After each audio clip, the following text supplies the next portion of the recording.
여러분의 계좌는 아직도 파란불이십니까? 저희가 빨갛게 바꿔드리겠습니다. 손실급부 프로젝트 나만 믿고 따라와. 네, 자 오늘 장 끝났습니다. 이틀 동안 약간 좀 우울하더니 맞아요. 예, 오늘은 그래요. 이제는 밸류업에서 나왔고 여러 가지 악재를 좀 소화했나 보다 이런 생각이 들면서 네. 오늘 뭐 양시장 모두 코스피는 1.0 그리고 코스닥은 1.1% 상승 마감했습니다. 네, 오늘 전반적으로 빨간불이 조금 더 많았던 시장이었고요. 특히나 외국인들의 매수가 좀 시장을 끌어줬다라는 점이 특징이었는데 네. 이제는 좀 투심이 그래도 생각보다는 빠르게 회복이 된 것 같아서 좀 다행이기도 합니다. 그렇습니다. 이 3월 되면 꽃도 핀다는 꽃도 피고 그쵸? 개구리들도 땅에서 나오고 그러는데 봄이죠, 봄. 예, 네. 이런 분위기가 증시에서 3월에 이어졌으면 좋겠고요.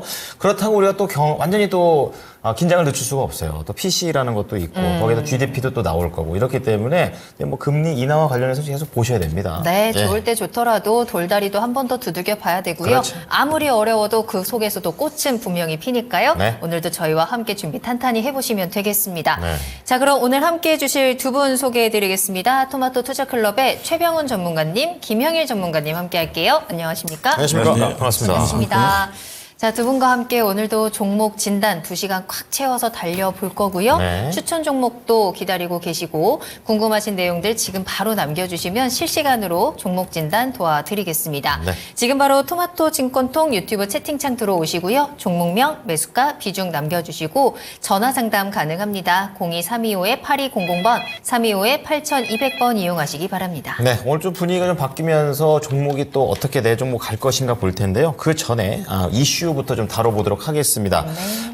우리가 이제 정책 모멘텀으로 최근에 좀 볼 수 있는 게 밸류업입니다. 맞아요. 예, 그리고 실제로 오픈이 1차가 됐는데 시장에서는 약간 조금 실망스럽다. 많이. 예, 이거 좀 강제 좀 하지. 약간 이런 거 있었었는데 이게 이제 시작인 건지 정책에 대한 모멘텀에 대해서 좀 자세히 알아보겠습니다. 오늘의 주제 공개합니다. 네, 오늘의 주제입니다. 예.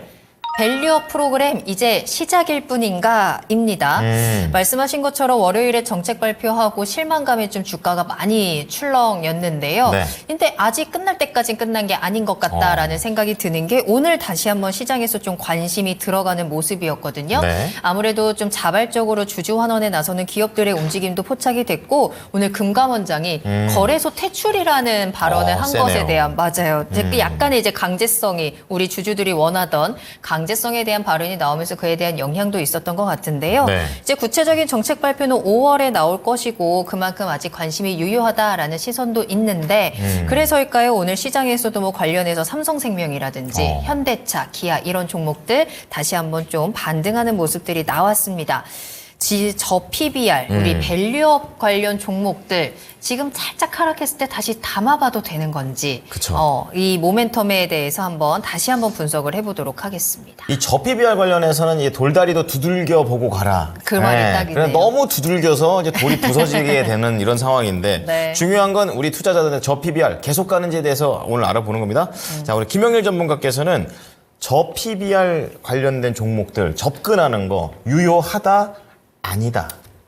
아니다 쪽에 가깝습니다. 아니에요? 네. 왠지 뭔가 지났다라는 느낌이 강하죠. 자, 전문가님은요, 유효한가요? 네, 유효합니다. 유효하군요. 좋습니다. 두 분의 약간 의견이 갈리는 상황입니다.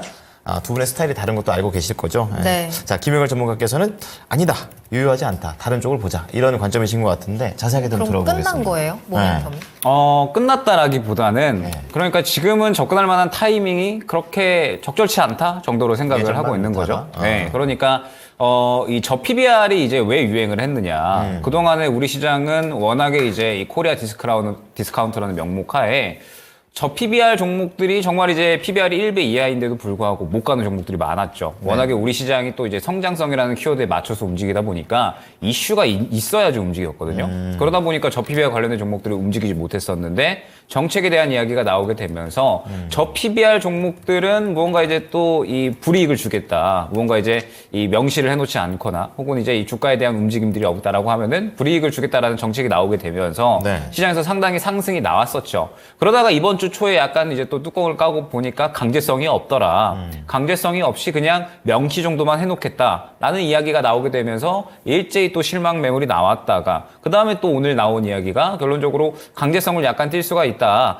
약간의 이제 또 기준 미달을 하게 되면 거래소에서 퇴출도 검토하겠다. 약간 이제 이러한 이야기들을 했잖아요. 밀당이 있네요, 약간. 네, 그래서 이제 계속해서 왔다 갔다 하는 네. 그러한 상황인 건데 결론적으로 PBR 종목들이라고 하면은 저평가에 대한 이러한 매력도가 확실하게 좀 있어야 되는 거잖아요. 근데 문제는 무엇이냐면 최근에 이제 시장에서 PBR 관련된 종목들 해가지고 주목받았었던 종목들이 지금 사실 많이 올라온 상황이에요. 많이 이제 올라온 상황이고 제가 예전에는 이제 여러 종목들 좀 말씀드리면서 PBR 관련된 종목들 지금부터 좀 매력도가 있다. 어느 정도 좀 접근을 하셔도 무방할 것 같다. 이렇게 말씀을 드렸었는데 네. 지금 한번 싹 보고 왔더니 그렇게 매력 있는 종목들이 없더라라고 저는 생각이 됐거든요. 네, 그럼 지금 많이 올라왔고 네. 이제 우리가 알고 있는 뭐 현대차나 뭐 기아 말씀 주셨던 네. 그다음에 뭐 보험주들 이러한 종목들이 지금 이미 이 저가 대비해서 상당히 많은 상승이 나온 상황이에요. 그러면은 사실상 PBR 종목들의 매력도라고 하면 아무래도 이제 저평가되어 있는 부분들, 그 다음에 시장을 어느 정도 좀 받쳐주고 끌어올릴 수 있는 역할들을 해줄 수 있는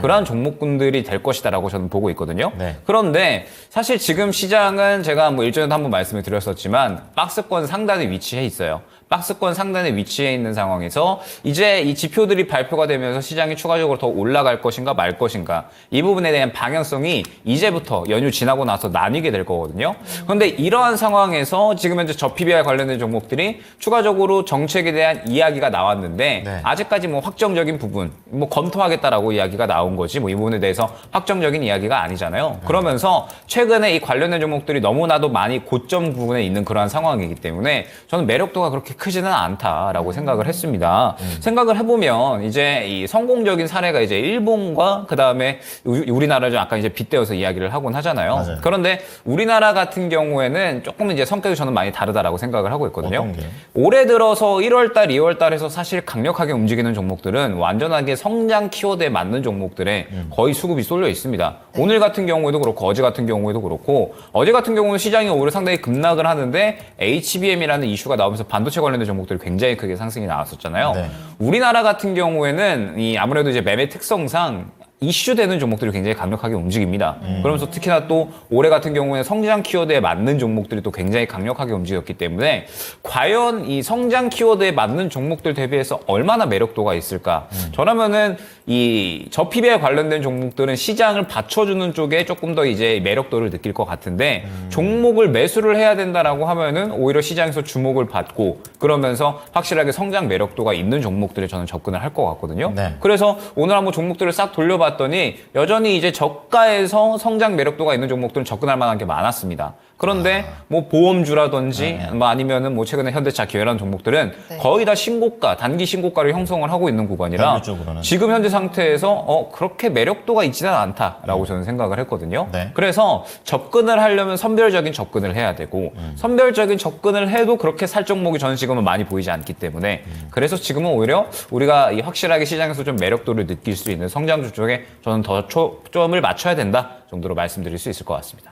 궁금한 거 있습니다. 그럼 선별적인 접근을 해야 된다면, 그러니까 PBR을 만약에 김영일 전문가 입장에서 만약에 사야 되겠다. 좀 이런 생각이 들 때 어떤 신호를 봅니까? 그러니까 이슈? 아니면 그것도 뭐 수급으로 보시는 건지 궁금합니다. 물론 이제 수급적인 부분도 보지만 네. 이제 PBR이라고 하면은 역시나 PBR 1배 이하에 있는 종목들 중에서 네. 아직까지 저는 이제 시장의 주목을 좀 크게 받지 못한 종목 혹은 이제 좀 충분히 눌린 종목을 접근을 해야 된다라고 보고 있어요.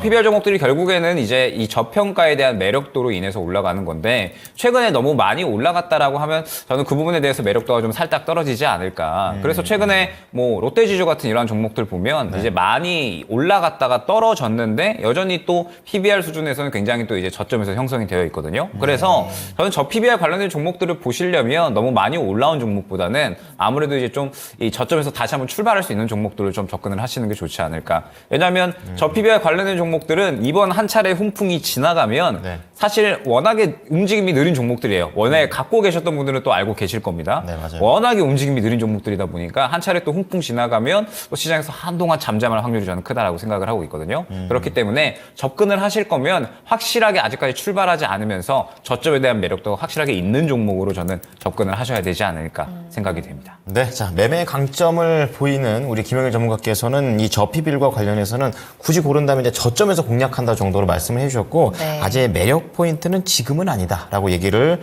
해주셨습니다. 자, 그러면 최병훈 전문가께서는 이제 반대로 얘기를 좀 해주셨어요. 어떤 근거로 좀 볼까요? 물론 이제 끝나지 않은 정책 모멘텀을 제가 한 줄 이렇게 말씀드렸는데, 네, 지금부터 시작해서 앞으로 10년 정도 이렇게 시장을 보면, 우리나라 국내 정신은 정말 암울합니다. 우리나라 주식을 투자할 이유가 전혀 없습니다. 현재대로 가면. 네. 일본처럼 주식 10년간 빠지는 그런 게 올 것 같습니다. 장기적인 침체. 네네. 그래서 그러면 이제 일본은 잃어버린 5년, 30년대, 그렇죠. 10년 전 빠졌다 주식은 뭐 계속 행보하다가 지금 계속 올라오고 있거든요. 네. 거의 10년 가까이. 그 10년 가까이 올라온 이 전체적을 봐야 되는데, 그럼 우리가 지금 중국이 지금 성장을 못 하고 있는 상태이기 때문에, 그럼 우리가 중국을 기대고 살 수는 없으니까, 그러면 수출 주도 국가인데 수출을 할 때 화학도 일본 중국이 안 되고요. 조선도 뭐 이제 교체 수요만 있지. 그럼 화학 조선 가전도 이제 성장 못 하고요. 이미 샤오미라든지 뭐 다 자기들 거 하고 제외되는 이제 범용 반도체 중국이 다 그지. 네, 네. 그러면 이제 AI 반도체도 이제 우리가 해야 되는데 고급 반도체랑 그다음에 2차 전지 이것만 성장, 나머지 성장을 못 하거든요. 그럼 나머지 우리나라 국내 건설뿐만 전부 다 정유화학도 국내 내수를 위해서 주로 할 수밖에 없는데, 그럼 우리나라 인구가 5,200만이기 때문에 이 내수로서 우리가 성장을 할 수 없습니다. 인구는 최소한 8천 이상 돼야 되는데 그러면 성장을 못 하니까 기업 우리가 돈을 넣을 필요가 없잖아요. 그죠? 그렇죠. 근데 이자가 지금 뭐 몇 프로 높지만 일본 같은 경우에는 이제 우리나라한테 다 뺏겼잖아. 조선도 뺏기고 화학도 뺏기고 반도체도 뺏기고 다 뺏겨가지고 계속 내려가는 상태에서 은행의 이자도 0%대니까 그러면 이자 대신에 뭐 할 게 없는 거잖아요. 그렇죠.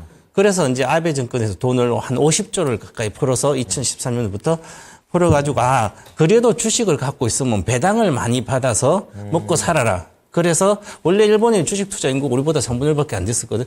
이제 인구 비율로 따지면 지금 많이 높아졌는데, 그러면 이 장기 투자를 하고 세제 혜택 주고 배당도 많이 해주면 좋은 주식 사가지고 가지고 있으면 은행은 훨씬 좋잖아요. 그죠? 그러면 그게 또 선순환되고, 그리고 펀드 같은 활성화되고 장기 세제 혜택도 주고 하면서 일본이 다시 돈 푸는 효과도 있지만 이렇게 10년 동안 주식 올라와서 사상 최고로 갔거든요. 35년 만에 사상 최고로 왔습니다. 그럼 우리도 이제 같은 길을 걸어갈 걸 보여요. 그래서 지금 빨리, 지금 현재 나오는 기업 밸류 프로그램, 이거는 아무 의미가 없습니다. 이게 아니라, 강제적인 어떤 자사주 소각, 그 다음에, 최소한, 배당 수익률이 뭐 3% 이상 나오게 하고, 또한 저 PBR이 우리가 이제 사실은, PBR 이제 계산을 해보니까, 한국은 1.0배예요. 네. 12개월 뒤에, 이익 따지면 자산 가치로 보면 중국 1.0. 대만이 2.3이고요. S&P 500, 미국의 500개 기업은 4.1이에요. 4.1배. 네. 세계에서 뭐 제일 잘 나가니까 제일 높은 건 당연한 거고요. 미국을 비교할 수는 없는 거고. 예. 그럼 우리는 이제 중국을 비교하면 중국이 1.0이에요.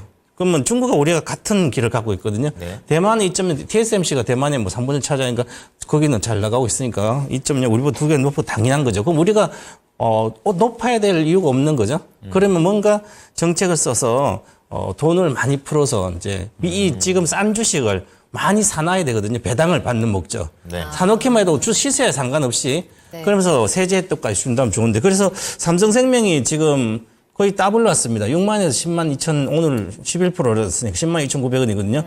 그럼 삼성생명이 이렇게 많이 갈까? 그러면 삼성생명이 뭐 주주하는 정책은 뭐 특별하게 지금 내놓지 않는다 나올 거로 보이는데, 그러면 6만 원 정도 할 때 예를 들어 3천 원 정도 DPS가 3천 원이거든요. 네. 6만 원이 5%로 배당을 받을 수 있는 거죠.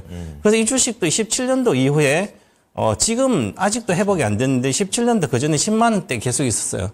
그때는 이제 저금리고 하니까 어느 정도는 뭐 3천 원 정도 이렇게 배당을 줘도 3%대는 괜찮거든요.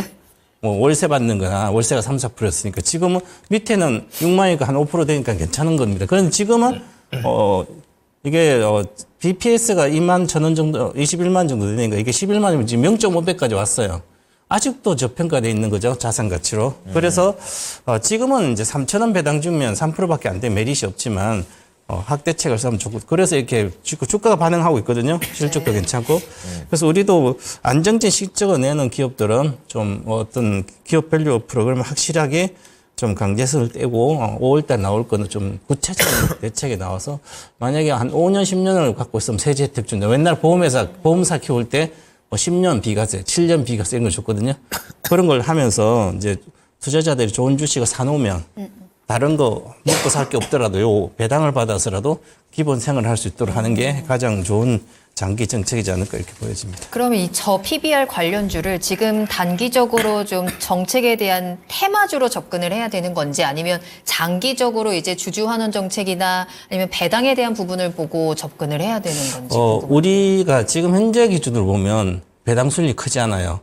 2% 내외인데 우리가 이제 경기가 계속 앞으로 잘 수출도 이제 쉽지 않고 일본처럼 따라간다면 다시 0% 아니면 1%대 금리가 내려갈 걸로 보여요. 그러면 결국은 한 3% 내외 5% 배당을 준다면 좋거든요. 그럼 지금 이 쌀 때 자산 가치가 사면 0.5배밖에 안 되는 이럴 때 사놓으면 네. 기본적으로 배당을 받을 수 있으니까 더블 정도는 간 상태에서 배당을 현재 내 투자금으로 충분히 받으면 수익도 나고 배당도 나고 지금은 아주 장기적으로 투자할 좋은 시점에 우리 국내 주식이. 그리고 네. 올해는 전체적으로 이렇게 흐름이 가고 있기 때문에 보험사도 좋고요. 이제 정권주도 좀 전체적 모양 보면 좋을 걸로 보여서 올해 지수가 가는데 상당히 이게 대형 이제 저 PBR주가 보탬이 될 걸로 보입니다. 알겠습니다. 자, 그러면 시장에서 계속해서 저 PBR 관련주는 움직이고 있고 그렇다면 우리가 좀 기회를 한 번 더 잡아볼 수 있을까 이제 그 종목으로 한번 살펴봐야 될 것 같은데요. 김영일 전문가님께서는 지금은 그렇게 매력이 눈에 띄는 종목이 없다라고 말씀해 주셨는데 그래도 좀 탑픽 종목을 꼽을 수 있을까요? 좀 뽑으려고 했는데 없어요. 없어요? 안 아무리 보입니다. 찾아도 없어요? 네, 저는 지금 이제 뭐 보험주들, 뭐 네. 그다음에 뭐 삼성생명 이런 종목들, 현대차 이런 종목들 다 봤는데 네. 일단은 좋은 종목들 이제 가는 종목들은 이미 다 신고가에 위치를 해 있어요. 보게 되면은 뭐 예를 들어서 뭐 삼성생명 같은 이런 종목들 보면 오늘 급등이 나왔죠. 오늘 급등이 나와서 한 10만 원 정도에 도달을 했습니다. 그럼 벌써 저 PBR 이야기 나오고 나서 7만 5천 원 구간에서 10만 원까지 상승이 나온 건데 이것도 보게 되면 결론적으로는 항상 이제 뚫어주지 못했었던 9만 원 정도의 박스권 상단을 뚫고 상승이 나오고 있는 거거든요. 네. 상승이 절대 적게 나온 게 아닙니다. 약 한 2년, 3년, 4년 그동안 뚫지 못했었던 박스권을 뚫어준 거거든요. 그럼 이제 그만큼 힘이 있다라고도 해석이 되겠지만 이미 이제 이 현재 단가는 너무나도 신고가 부근이기 때문에 접근하기에는 상당히 부담스럽다라는 뜻이 되죠. 그래서 지금 시장에서 당장 주목받는 종목들을 사버리자니 너무 많이 올라왔고 그렇다고 이제 어느 정도 조금 이 눌렸던 뭐 이마트라든지 혹은 뭐 이제 롯데지주 같은 이런 종목들을 보게 되면 지금 상태에서 매력도가 엄청나게 크다라는 생각은 들지 않습니다. 어느 정도 이제 모아가는 형태의 매매는 가능하겠지만 아무래도 단기적으로 최근에 또 이 접근하셨던 분들이 굉장히 많으실 거거든요. 그래서 단기 매물대가 어느 정도 형성이 됐기 때문에 나는 정말 이제 한 5개월, 6개월 혹은 이제 뭐 장기 투자에 대한 이러한 관심이 있어. 그러면서 저 PBR 정책이 이번 단기적으로 끝날 게 아니니까 확실하게 이 저 PBR에 관련된 이러한 모멘텀을 보유를 한 이러한 종목들을 나는 모아갈 거야. 라고 생각을 하시면은 접근을 하는 건 저는 나쁘지 않다라고 생각을 하는데 네. 아마 또 이제 뭐 대부분의 투자자분들이 뭐 이제 너무 길게 생각을 하시는 것도 좋아하지 않으실 것 같아서 지금 당장에 이제 이 시장의 단기적인 관점으로 봤을 때 저는 오히려 좋은 종목들이 성장주 쪽에서 많이 보였지 저 PBR 종목에서는 그렇게 많이 보이지 않았기 때문에 뭐 결론적으로 지금 당장에 접근할 만한 종목들은 크게 없었다 정도로 말씀을 드릴 수 있을 것 같습니다. 그렇군요. 집시님께서 지금 접근하면 안 되죠? 라고 하셨는데 일단 김영일 전문가님께서는 지금 당장은 매력도가 떨어진다라고 하셨지만 최병훈 전문가님은 반대로 지금부터 그래도 아직 끝나지 않은 정책 모멘텀이 있으니 눈여겨보자라고 하셨거든요. 어떤 종목을 보면 돼요? 네, 그러면 이제 우리가 이렇게 많이 올랐다 안 할 때를 생각할 때 그러면 이제 장기 투자자는 어떻게 할까를 생각해 보면 되거든요. 외국인입니다. 그래서 외국인이 2월 달에 지금 7조를 샀거든요. 이 저 PBR 관련된 주식을. 전체적으로 보면 7조를 샀기 때문에, 행보하다가도 한번 추가 상승이 충분히 나올 것 같고요. 그래서 지금, 전체 우리 은행주도 그렇고, 뭐 보험사도 그렇고, 대다수가 0.5배 정도까지는 올라와 있습니다. 0.45배 정도. 그러면, 배당 수익률을 봤을 때 현재 기준으로 보면 주가가 올라와가지고, 대다수 은행은 배당 성량 20%대 되고, 지주사든 뭐 30% 이렇게 되니까, 네. 전반적으로 한 4%대 이렇게 정도 현재 시가 배당률, 기본적 은행은 한 5%, 6% 이렇게 시가 배당 되거든, 정권주도 그렇고요. 그래서 올라왔으니까 배당률은 적지만 앞으로 배당을 더 성향을 더 확대를 한다면 기본적으로 NH도 한 40% 하고 이렇게 하니까 40%대 배당 성향을 좀 높여놓으면 지금보다 한 30%대 정도로 업을 해놓으면 주가가 지금보다 뭐 30% 이상 올라가도 충분히 가격보다 나올 수 있을 것 같고요. 그리고 지금 전체적으로 보면 저 PBR주가 올라가게 되면 이제 투자자들이 우리 외국인만 지금 많이 사서 갖고 있는 것보다는 배당은 실제로는 우리 국민들이 많이 받아야 되는데 지금 은행주도 대다수 은행 배당 많이 준 뭐 이제 하나금융지주부터 다 신한금 대다수 은행주는 65% 지분을 해외 외국인이 갖고 있어요. 네, 네. 그래서 삼성면도 지금 보험사도 마찬가지고 삼성화재도 뭐 거의 외국인들이 거의 절반 정도. 그래서 배당을 많이 주는 5% 정도 시가 배당률 되는 주식들을 전부 다 외국인이 갖고 있는 거예요. 우리나라는 그냥 시세 차익 보다가 실제 돈도 못 배당을 못 받는 거잖아요. 그죠? 그 어떻게 하면 국부 유출일 수 있거든요. 네. 그래서 앞으로 이게 전체적인 프로그램 계속 나가서 기업 밸류 프로그램 일본적으로 잘 된다면 우리가 배당을 받아야 되잖아요. 국민들이. 그래서 거기서 안전한 주식은 뭐 은행, 정권주 일단 지금 그다음 은행주, 네. 지주사주, 그 최근에 뭐 대표적 한 종목씩 정권주 NH투자증권, 네. 은행주 우리도 금융지주, 지주사는 롯데지주. 지금 NH투자증권도 PBR 0.45배, 뭐 0.35배, 우리 금융지주 롯데주 0.35배 이렇거든요.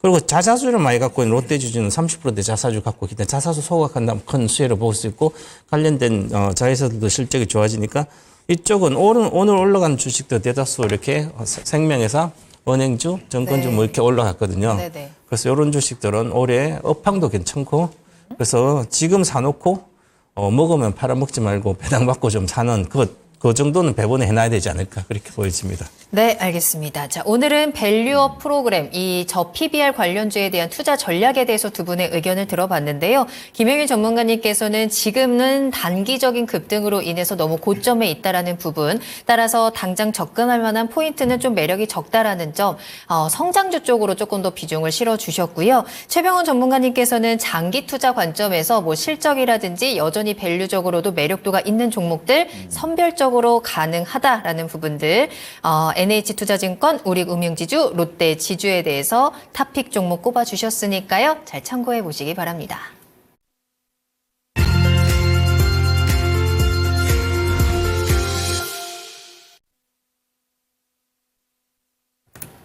네, 자 그럼 저희 실시간 종목 진단 달려가 네. 보도록 하겠습니다. 자, 지금 바로 궁금하신 종목 남겨주시면요. 저희가 스피드하게 빠르고 정확한 진단 도와드리고 있고요. 종목명, 매수가, 비중, 토마토증권통 유튜브 채팅창에 남겨주시거나 전화상담 02-325-8200번, 325-8200번 이용하시기 바랍니다. 자, 첫 번째는요. 유튜브에서 숲속지기님께서 올려주신 종목 저스템 체크를 해보겠습니다. 14,700원에 17%입니다.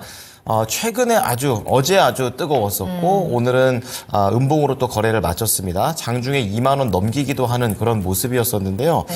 이제 소속지기님께서는 이렇게 왔다 갔다 크게 움직이니까 뭐 이슈도 이슈지만 저스템에 대한 그 기업 분석이라든지 그리고 중기적으로 좀 생각하고 계시는 것 같습니다. 조금 길게 봤을 때 어떻게 좀 갈 수 있을까요? 굉장히 좀 오랜 기간 동안 바닥에서 이제 좀 올라오고 있는 저스템이 되겠습니다. 왕년의 저스템은 정말 더 높았다라는 부분, 이 부분을 좀 다시 한번 나올 수 있는 건지 기관이 최근에 좀 매도세가 점점 커지고 있는 그런 상황입니다. 좀 알아보죠. 자, 전문가님, 저스템 14,700원대입니다. 저 어떻게 하는 게 좋을까요? 일단 저스템 같은 경우에 사실 작년 통틀어서 실적이 그렇게 좋지가 않았어요. 영업이익이 3억 정도 통틀어서 이제 그 정도밖에 안 나오면서 사실 이제 힘들었던 반도체 업황을 그대로 이제 또 반영하는 조금 이제 힘들었던 한 해를 지나왔었습니다. 근데 이제 올해 같은 경우에는 약간 기대감이 형성이 되고 있는 거죠. 반도체를 이제 만드는 과정에 있어서 반도체가 이제 그냥 이 빈통 공간에서 만드는 게 아니라 클린룸에 들어가서 반도체를 만들잖아요. 그런데 반도체를 만드는 과정에 이제 이 습도가 생겨나고 습도가 생겨나는 과정 속에서 이제 이 장비의 불량률이라든지 제품의 이제 성능에 이제 영향을 끼치는데 네. 결론적으로 습도 제어를 잘 해줘야 됩니다. 그런데 이제 이 약간 인공적으로 클린룸의 습도를 낮춰버리면 또 이제 또 인체에 유해하다라고 해요. 그래서 이제 제품군에만 습도를 또 낮춰주는 그런 기술이 상당히 희소하다라고 볼 수가 있는데 저스템은 그 부분에 대한 또 확실한 기술력을 보유하고 있다 생각을 해주시면 될 것 같습니다. 네. 그러면서 저스템이 이제 습도 제어 장비 쪽으로는 이제 전 세계 점유율이 한 85% 정도 돼요. 그래서 1등이네요. 네, 뭐 이 부분으로는 확실하게 그냥 저스템이 다 가져가고 있다라고 봐야 될 것 같고 지금 이제 이 수율을 끌어올리는 부분이 시장에서 이제 막 핫해지기 시작하고 있거든요. 그러면서 습도 제어 장비 같은 경우에도 어찌됐든 본격적으로 덩치를 키워나가고 있는 상황이라서 저스템 같은 경우에도 올해 실적 성장에 대한 부분은 어느 정도 기대가 된다 생각을 해주시면 될 것 같습니다. 그런데 일단은 중기적인 부분에 대한 방향성을 말씀을 주셨잖아요. 그렇기 때문에 저는 지금 현재 상황에서 중기적인 방향성을 말씀을 드리면 지금 오늘의 상승이 사실상 이전 신고가 부근을 뚫어주려고 움직임이 나타났었던 구간이라고 봐야 됩니다. 그런데 오늘 결론적으로 이전 고가 부근을 뚫어내지 못하고 차익 실현이 나와 버렸어요. 그러면은 이제 이 저스템에 대한 성장에 대한 기대감 이런 이제 흐름들로 인해서 오늘까지 추가적인 상승이 나왔지만 이전 신고가 부근에 부딪히면서 그대로 차익 실현이 나왔고 신고가를 뚫어줄 만큼의 최근의 힘은 아니었다 정도로 우리가 해석을 할 수가 있을 것 같거든요. 오늘 신고가 뚫어주면서 추가적으로 더 주가가 올라갔으면은 완전하게 역사적 신고가로 가는 흐름이었기 때문에 사실 오늘의 흐름이 굉장히 중요했었습니다. 근데 결론적으로 이전에 고가 부분을 뚫어내지 못했기 때문에 21,000원에서 22,000원 사이 이 구간의 매물대가 상당히 강력하고 이 저항 구간으로 작용을 하고 있기 때문에 이 구간을 뚫어줘야지 추가적인 상승이 나올 수가 있겠구나. 일단 이 부분을 확인하고 가셔야 됩니다. 그러면서 오늘 약간의 차익 실현이 나와버렸잖아요. 그러면 혹시나 내일 정도에 추가적으로 차익 실현이 더 나온다라고 했을 때에는 다시 한번 15,000원 초반대까지 조정이 나올 수가 있다라는 뜻이 됩니다. 그렇기 때문에 저는 저스템 같은 경우에는 아마 저라면 오늘 흐름 보면서 고가 못 들어준다? 그러면 바로 매도를 했을 것 같아요. 바로 매도를 하고 오히려 눌리는 기간 기다렸다가 다시 한번 재매수 접근을 했을 것 같거든요. 저라면. 그렇기 때문에 일단 지금 현재 상황에서 오늘 물량이 조금 강력하게 나왔기 때문에 만약에 내일 오늘 저가를 이탈을 한다. 저가가 17,700원인데 이 구간을 이탈을 한다라고 하면 다시 한번 저점 향해 갈 확률이 높습니다. 그러면 이런 종목들은 한번 차익 실현해버렸다가 향후에 다시 한번 매수기에 나왔을 때 또 다시 매수를 하면 되는 종목이거든요. 그렇기 때문에 저스템은 저점 이탈 시에 일단은 차익 실현 한번 하셨다가 저점에서 다시 한번 재매수 전략 안내를 드리고 혹시나 저점에서 내일 이제 이탈하지 않고 그대로 상승이 나온다. 그러면은 일단은 요 21,000원 구간 뚫어주는지 보셔야 됩니다. 이 구간을 뚫어줘야지 또 역사적 신고가로 갈 수 있는 거기 때문에 일단 1차 목표가는 21,000원.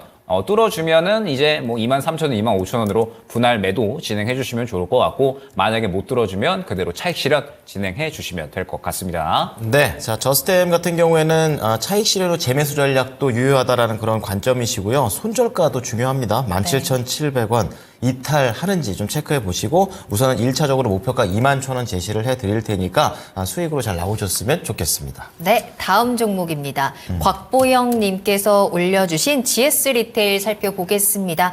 22,350원 매수가고요. 비중 10% 가지고 계시네요. 살짝 지금 수익을 보고 계시기는 한데 GS 리테일 뭐 편의점 관련해서 실적은 뭐 최대 기록을 쓰고 있다라고는 하지만 주가는 그에 맞게 반응을 하지 못하는 상황이고요. 시청자님께서도 중장기 목표가가 궁금합니다라고 하시는데 GS 리테일 좀 길게 보면 그래도 상승할 수 있는 기회가 한 번쯤은 올까요? 네, 일단 GS 리테일의 70%대 정도가 매출 비중이 편의점입니다. 네. 슈퍼마켓도 있고 뭐 호텔도 있고 뭐 있는데 그러면 이제 편의점 매출이 더 증가되려면 뭐 편의점이 담배 더 많아져야 됩니까? 이제 편의점 매출의 한 40% 담배거든요. 아, 그래요? 네, 담배가 안 팔면 편의점은 이제 적자예요. 그래서 네. 이제 담배를 팔려면 이제 그 편의점 입점 거리가 제한이 있어요. 과거에는 100m로 딱 정해지고 편의점 뭐 CS라든지 GS 편의점 사이에 100m 거리가 있었는데 이게 50m로 좀 완화된 데 있고 지자체는 좀 다른데 이게 좀 더 강화돼서 이제 지자체 장난때 올해 거기 규제가 이제 만료돼서 지자체한테 맡기게 되거든요. 그러면 일반적으로 강화를 하는 편으로 가고 있어서 이제 신규로 출점하려면 50m 또 담배권 또 따내면 안 되잖아요. 그렇죠. 편의점 거리란 게 이게 담배권 때문에 생기는 거예요. 그러게. 그냥 편의점 담배 안 없는 팔면 아무 데 생겨도 돼요. 그런데 담배기 어색하네요. 때문에 네. 요 담배건이 판매건이 없으면 편의점 낼 필요가 없는 거예요. 직장에. 그래서 50m가 이제 한 100m 꼭 강화되는 건 있습니다. 하지만 지금 신규 출점이 그럼 어려워지잖아요. 그렇죠. 이제 100m 되면 어려워지니까 이제 기존에 있던 편의점 매출이 좋아진다 이렇게 했지만 지금 매출은 좋아졌다가 늘어나잖아요. 지금 편의점 GS 편의점 리테일도 올해 뭐 4%, 3% 조금씩 늘는 매출 구조이기 때문에 네. 이건 좀 늘어났지만 그래서 뭐 특별하게 중장기 목표가가 필요 없습니다. 중장기 투자가 아닌데 종목이 아닌데 중장기 목표가를 할 필요가 없는 거죠. 그래서 저는 지금 현재 기준으로 보면 주봉 기준으로 거래가 많이 실린 상태에서 이 거래 실린 게 지금 박스간 하단에 와 있습니다. 어떤 조금만 오히려 흘러내릴 수가 있거든요. 그리고 일봉상으로 보면 거래도 없는 상태에서 오히려 박스권 23,000원대를 돌파를 못하는 매물대가 상당히 많습니다. 23,000원대를. 그럼 뭐 그래서 못 움직이는 거죠. 그 특별한 모멘텀이 크지 않기 때문에 저는 팔고 나오시고 싸다고 주식을 사면 안 되는 겁니다. 이게 주식이 이렇게 15년부터 69,600원 계속 흘려내 지금까지 있잖아요. 많이 빠졌네. 69,000에서 22,000이니까 엄청 빠졌네. 그러면 하나의 예를 들어 성장을 못하는 한국조선해양이라고 있습니다. 그러면 한번 보시면 성장을 50만, 지금도 10만 있습니다. 2011년, 10년 전에 아직도 회복 못하고 있잖아요. 그러네요. 이게 성장 산업이 아니기 때문에 그렇습니다. 그래서 GS 리터 성장 산업이 아니라서 가격이 싸다고 사는 게 아니라 뭔가 기업이 크게 매출이 늘 외형이 성장이 돼야 되는 거죠. 외형이 성장되지 않으면 주가는 한계가 있습니다. 그래서 저는 이제 중장기로 물어보셔서 사실 다른 거 사시고 저는 내일 매도 의견 드리겠습니다. 네. 알겠습니다. GS 리테일이고요. 앞으로 성장에 대해서 어느 정도 한계가 있다라는 부분, 그 부분은 주가의 성장에도 어느 정도 발목을 잡고 있습니다. 네. 따라서 길게 가져가지 말고 짧게 대응하시면서 매도하시길 바라겠습니다. 네. 자, 다음 종목은 좀 큰 종목입니다. 지연 해피님께서 LG전자를 올려주셨는데 최근에 LG전자 폼이 별로 안 좋아요. 계속해서 좀 음봉되면서 내려오고 있는 그런 상황을 보여주고 있고요. 지금은 95,300원에 거래를 마쳤는데 이제 지연님께서는 11만 900원에 매수를 하셨어요. 비중은 15%입니다. 이 LG전자와 관련해서 이제 좀 계속 내려가니까 좀 불안하기도 한데 추세가 좀 바뀌는 건지 많이 좀 횡보하다가 더 내려가는 그런 관점이어가지고 어떻게 될지 알아보도록 하겠습니다. 이 히든카드는 또 김영일 전문가께서 한번 꺼냈던 카드였었기 때문에 AS도 되겠네요. 어떻습니까? 그러니까 지금 LG전자는 촉매가 없어요. 활활 타오를 수 있을 만한. 그러니까 이제 예전에 제가 한번 안내를 드렸었을 때 당시가 이제 요 정도 구간이었던 것 같은데 그래도 이제 그때는 어느 정도 이제 이 실적 회복에 대한 기대감들 그러면서 성장에 대한 기대감도 분명하게 있었습니다. 그때 당시에 이제 전장 사업도 워낙에 좀 잘 진행이 되고 있었고 그러면서 뭐 LG전자 같은 경우에는 뭐 전장 사업뿐만 아니라 뭐 이제 AI라든지 뭐 XR 뭐 등등 해가지고 여러 사업들을 이제 계속해서 좀 진행을 하고 있어서 신성장에 대한 먹거리들은 계속해서 찾고 있는 상황이었거든요. 그래서 작년에는 실적이 그래도 굉장히 잘 나와줬습니다. 그런데 올해 같은 경우에는 약간의 이제 좀 상황이 바뀐 부분이 무엇이냐면 전장 사업은 분명하게 잘 진행이 되고 있어요. 그러면서 작년에 실적을 잘 끌어올려줬고 그러면서 사실상 생활 가전 쪽도 어느 정도 그래도 받쳐주는 정도의 실적은 나와줬습니다. 그래서 작년에 실적이 잘 나와줬음에도 불구하고 주가가 못 움직이는 부분은 역시나 성장성에 대한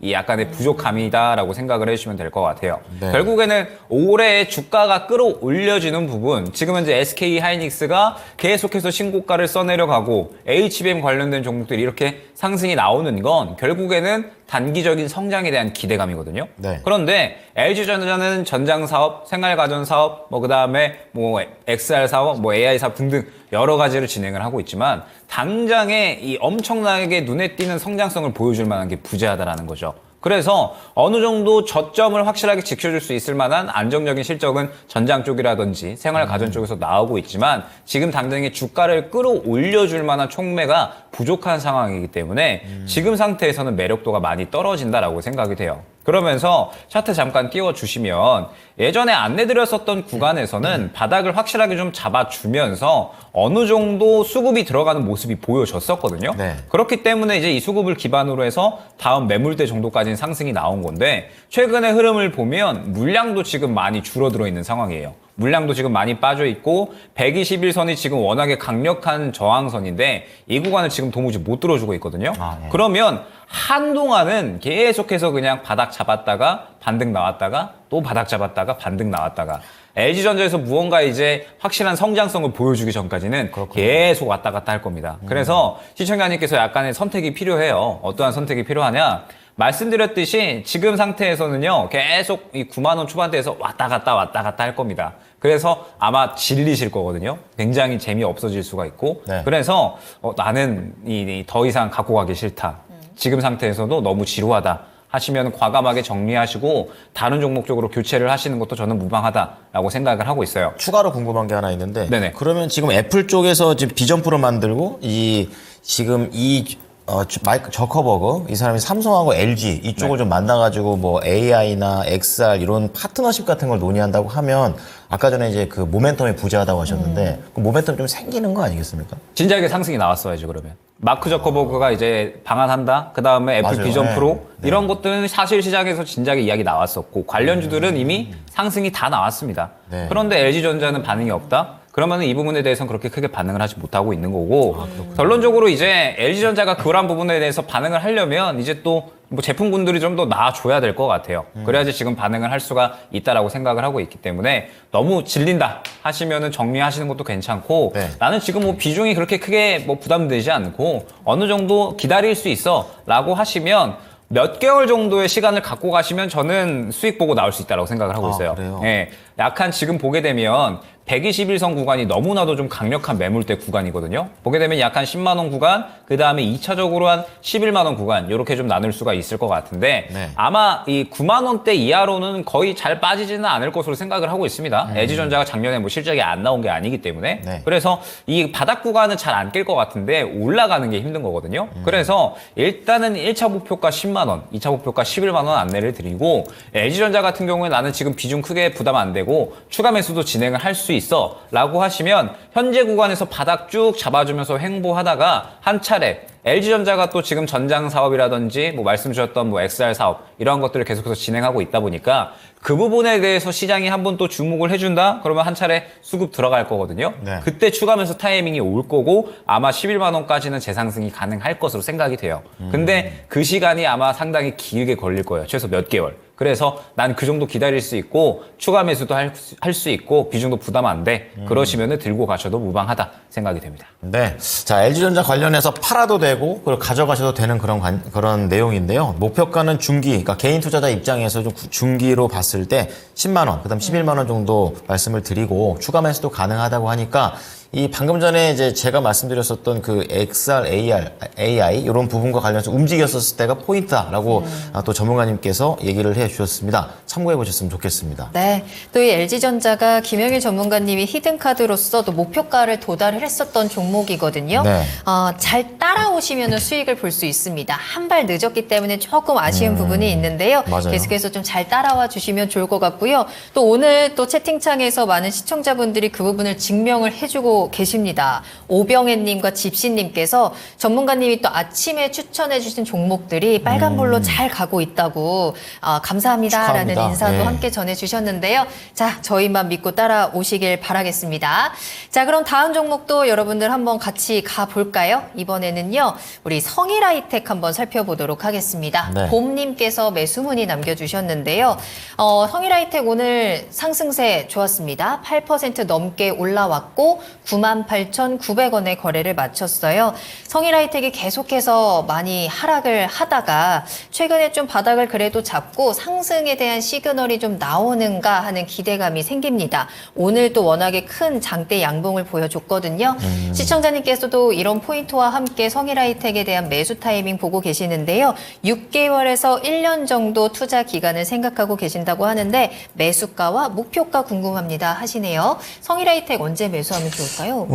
저는 매수를 하지 않는 게 좋다고 생각합니다. 하지 말까요? 오늘은 막 이렇게 네. 올라간 게 니켈 가격이 좀 반등하고 있어서 작년 뭐 1년 기준으로 지금 리튬 가격은 70% 빠졌고 니켈 가격도 한 30%대 빠졌으니까 일단 기술적인 반등은 있을 걸로 보여요. 하지만 업황 자체가 지금 수산화 리튬 중국도 뭐 거의 과거의 저점까지는 안 왔지만 거의 내려온 상태인데 그러면 많이 빠졌으니까 니켈 가격은 금속 가격이 올라갈 거로 일단 생각을 하겠지만 그것은 기술적으로 잠깐 오늘 추세를 형성을 못하고 왜냐하면 이제 중국은 일단 이제 2차전지 배터리 쪽은 전기차 침투율이 4분의 1 정도 뭐 거의 한 30%까지 가고 있어서 이제는 자동차 성장 정도밖에 못 하는 거예요.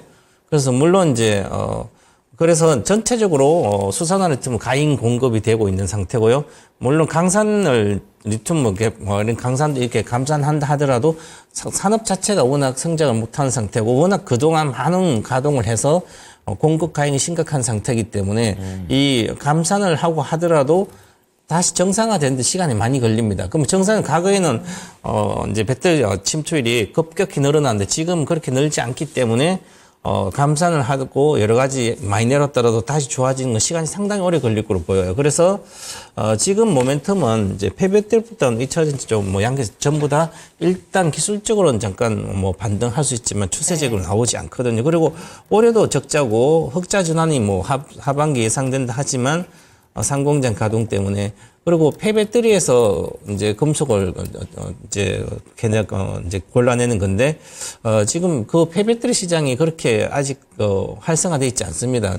지금 배터리 시장도 아직 이제 시작하는데 폐배터리 시는 한 8년 정도 쓴 배터리가 주로 이제 되거든요. 그래서 크지 않기 때문에 계속 적자가 좀 이어질 걸로 보이고 지금도 모 증권사에서는 타겟 목표가를 PER을 134배 막 이렇게 적용하는 거예요.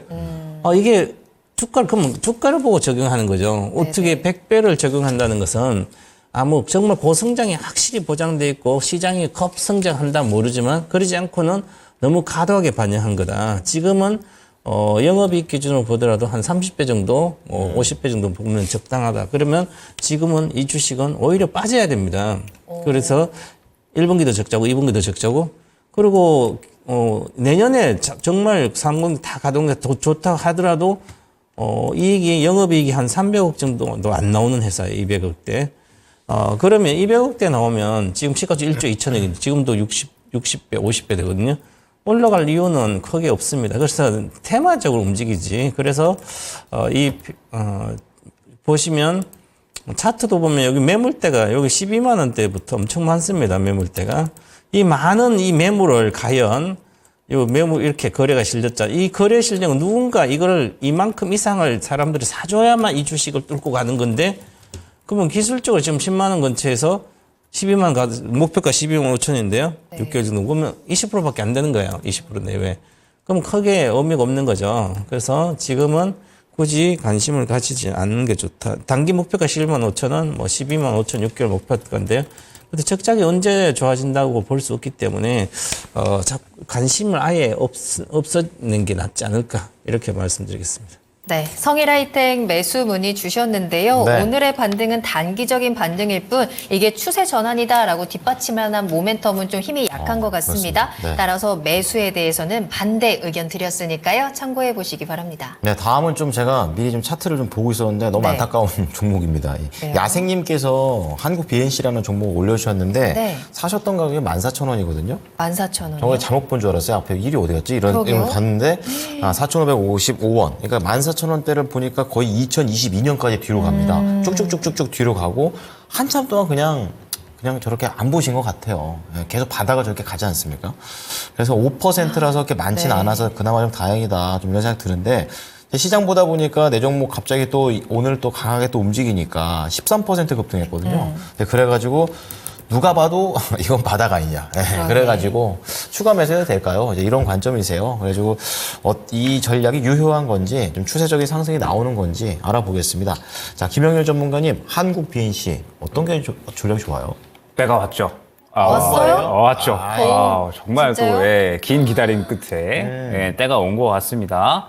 일단 제약바이오는 제가 항상 말씀드리는 게 적절한 타이밍, 이슈에 따라서 우리가 적절한 타이밍에 접근을 해야 수익을 볼 수 있는 종목군이 되어버렸다. 이렇게 말씀을 드렸잖아요. 네. 그래서 지금 이제 시장에서 최근에 제약바이오 추천하시는 분들이 또 이제 굉장히 많으실 거예요. 무언가 이제 이 시장의 분위기가 살짝 제약바이오 쪽으로 넘어갈락 말락 하고 있는 그런 상황이거든요. 그런 상황에서 이번에 이제 한국 BNC가 내놓은 이슈가 상당히 양호합니다. 사실 이제 작년에 상당히 핫했었던 이슈가 비만 치료제였잖아요. 그런데 비만 치료제 관련된 이야기가 나오게 된 겁니다. 한국 BNC가 저번 주에 프로앱텍이라는 기업하고 GLP-1 작용제에 대한 GLP-1 작용제에 대해서 개발을 하겠다라고 이야기를 했어요. 그런데 이게 뭐냐면 가장 대표적으로 알고 계실 게 이제 이 노보노디스크. 네. 요게 이제 위고비가 이제 또 비만 치료제잖아요. 유명하죠. 예, 근데 이 위고비가 이 GLP-1 작용제를 또 이제 이 작용을 해서 만든 그런 이제 치료제라고 보시면 됩니다. 아, 원재료 같은 거예요? 그렇죠. 그래서 한국 BNC가 이제 프로앱텍이라는 기업과 저번 주에 라이센싱 계약을 체결을 하고 이번 주에 또 추가적으로 GLP-1 작용제를 개발을 하겠다라고 이야기를 한 거예요. 그러면서 비만 치료제가 이미 이제 이 해외에서는 스테디셀러로 활약을 하고 있기 때문에 결론적으로 지금 상황에서 굉장히 긍정적인 이슈가 저는 나와줬다라고 생각을 합니다. 그러면서 한국 BNC의 지금 현재 위치를 봤더니 사실 이제 이런 위치에 있는 종목들은 큰 이슈가 하나 정도 나와주면 그대로 이렇게 틀어주면서 급등이 나오긴 하거든요. 횡보를 워낙 같은 구간에서 길게 했습니다. 그런데 오늘의 흐름을 보게 되면 이 횡보했었던 지난 몇 년인가요? 약 한 1년 반 동안의 물량을 싹 다 삼켜주는 물량이 오늘 들어갔어요. 그래서 추가 매수에 대한 부분은 저는 적절하다라고 생각을 하고 있고 지금 다행히 비중이 5%시거든요. 그래서 제가 아까 계산기 두드려서 좀 계산을 해봤더니 얼마나 해야 돼요? 예, 비중을 한 25%, 30% 정도 추가로 하시면은 평단가가 5,000원대로 맞춰지겠더라고요. 이거 5% 포함해서 총 30%요? 그렇죠. 한 40% 정도로 맞추시면 평단가가 어느 정도 낮춰지실 것 같아요. 5, 6,000원대로. 근데 지금 보게 되면 다음 구간이 어딜까라고 봤더니 5,000원 중반대 정도까지는 저는 상승이 나올 수가 있을 것 같아요.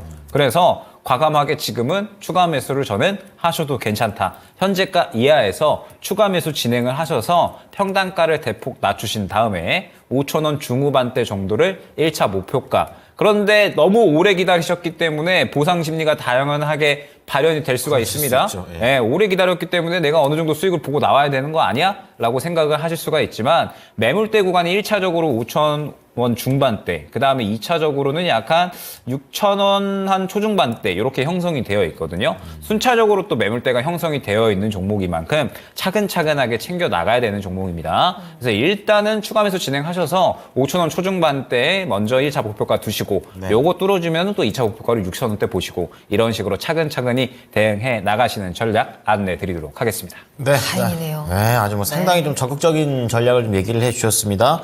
추가 매수로 총 40%, 그러니까 35% 더 살 수 있다는 얘기죠.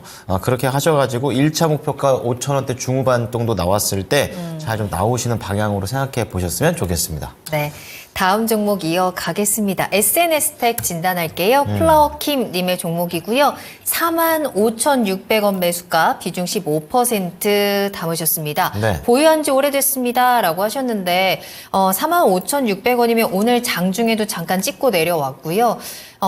보유한 지 오래되셨다라고 했으니까 적어도 한 번쯤은 수익이 났었는데 좀 기다리셨던 것 같아요. 더 큰 수익을 기다리셨던 건지 몇 번 좀 놓쳤습니다. 그래도 이제 오늘 다시 한번 큰 상승이 나오면서 기회가 또 한 번 왔거든요. 이번 기회는 놓치면 안 될 것 같기는 한데요. 네. 최병훈 전문가님, SNS텍 수익 어디서 챙길까요? 지금 과거의 주가를 이렇게 보면 거기서 이제 기술적을 좀 알아야만 어디서 팔지를 나오는데요.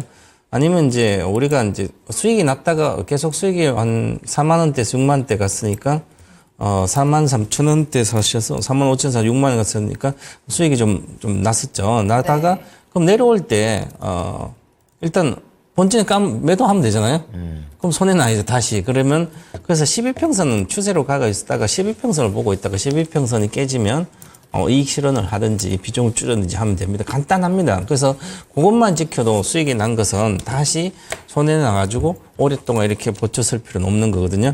그러면 SNS텍을 이제 반도체가 좋다 그래서 아마 작년에 사신 것 같아요. 작년에 5월달 이렇게 사가지고 6만 대 갔는데 계속 빠진 거예요. 네. 그래서 빠졌다가 지금 오늘 이제 급등했는데 이것은 이제 전공정 이제 노강 공정에 들어가는 이제 포트 마스크 원재료입니다. 그래서 블랭크 마스크인데 이제 그러면 전공제 이게 전체적으로 반도체 칩을 많이 생산을 해야 되면 되거든요. 네. 칩을 많이 생산해야만 이익이 많이 늘어나는 기업이에요. 그런데 이 SNS텍은 제가 2022년도에 투자이신 하면서 그렇게 많이 말씀을 드렸었거든요. 반도체 아무 잘 모르면 그냥 반도체 종목 사고 싶으면 국산화된 이 SNS텍만 사놔도 된다. 22년도 작년에는 AI 반도체였지만 그럼 이게 왜 그러냐면 이 블랭크 마스크는 전부 다 일본에서 다 거의 수입을 했었거든요.